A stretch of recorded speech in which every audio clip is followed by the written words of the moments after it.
F122 is an iterative entry into the F1 series that focused heavily on the authentic recreation of a new era in the sport with fantastic results on the track. With one of the biggest changes to F1 racing in over a decade taking place this season, it's unsurprising that its recreation and Codemasters F122 refocuses on the fundamentals. It's easy to look at this year's entry in the F1 series and see only incremental improvements with a clear focus on how rapid cars handle around tight corners and translating the authenticity of the new regulations to players in a tangible way.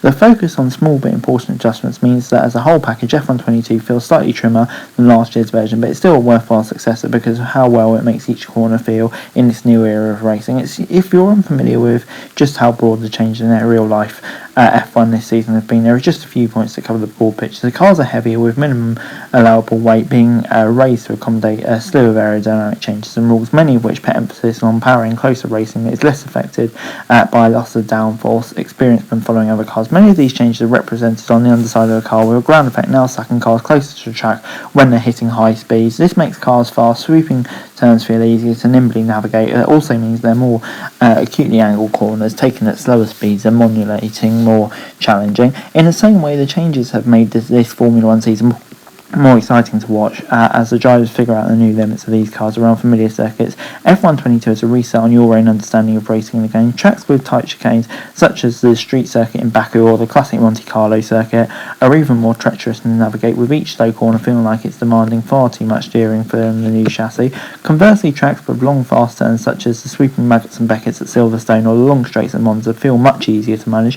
The changes are so stark that I often found myself adjusting the difficulty of the imponent AI in between each of the events to compensate for my wildly varying performances, where I could be hot seconds ahead on one track and then struggle to get out of the first session of qualifying on another. In this way, F122 can feel far more revolutionary than apparent on the surface.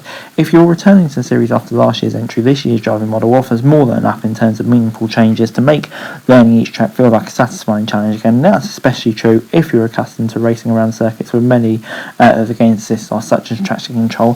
The heaviness of the vehicles and the temptation to claw back control from the understeer test your patience on the throttle, which makes even the medium assist setting tough to get comfortable with. F122 hits the mark in terms of replicating the changes that we've seen in real life. The flip side of this new challenging driving model is a return of many settings that let you alter F1 2022 into an experience you can enjoy whatever your skill level. With assists such as steering and braking aids, traction control and ABS braking, you can drastically reduce the number of elements you need to think about as you go into each corner. Having them all offered independent of one another also means you can mix and match to find the perfect balance, while also challenging AI difficulties to keep things authentic. New to this year's entry is the addition of an adaptive AI setting which keeps other cars close enough for consistent overtakes if you're less focused on nailing every lap to keep gap balls. Additional mechanics for formation laps and pit stops give you more agency in these crucial moments too. You can angle your car on the grid slightly to one side and give you an edge into the first corner from the start, for example, or a new broadcast mode to give the formation lap a more cinematic feel. Pit stops are given similar testments with a button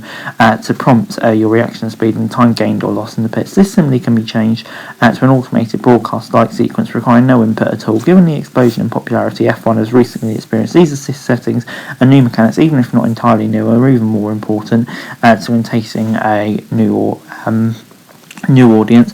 One omission from last year is an iteration on the story mode Breaking Point. In F1 2021, mode charted the rise of a new driver in the sport, emulating a lot of the track drama and real-world decision-making that's made television series like Drive to Survive so compelling. Without it, F1 22 feels like it has considerably less content than last year's entry.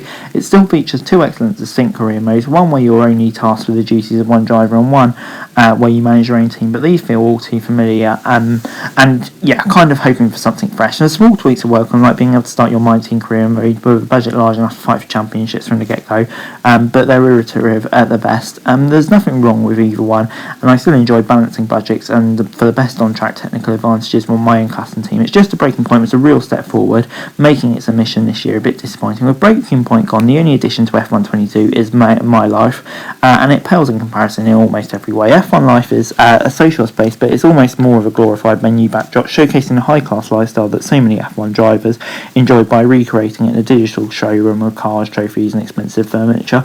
Other players you've met online will dynamically hop in and out of this space, while you can manually inspect friends' spaces by visiting them. The options to decorate these spaces are incredibly limited, however, with only a handful of supercars that you can purchase through in-game tokens earned by completing mileage and races available to be displayed. F122 features a Battle Pass-like system for additional cosmetic items from F1 Life in showrooms, including items like new clothing for your avatar, but many of its best pieces are trapped behind a paid tier, and it feels egregious given how little there is an offer of a full-price game that already feels lacking in content compared to last year. These same supercars are also replacements to previous classic F1 cars which were available in past entries, and the ways in which you can race them is also severely limited. Supercars can't be used in custom races, but rather only in special events such as single time trials or drifting zone events. After experiencing the technically tight driven model of the F1 cars, these supercars, which include a popular host of Ferraris, McLarens, Mercedes, never feel as responsive or satisfying to drive. Outside of the occasional special events peppered through each game career modes, I didn't find myself clamouring for more ways to experience these cars outside of displaying them in a showroom, which makes the omission of classic F1 cars more apparent. And yeah, I think if you offered me classic cars or supercars, I think I'd definitely rather classic cars. It makes sense that in a year that where F1 has changed so much, most of the focus for F122 has gone into replicating the slew of regulation changes in order to provide the expected authentic racing experience that the series has come to be known for.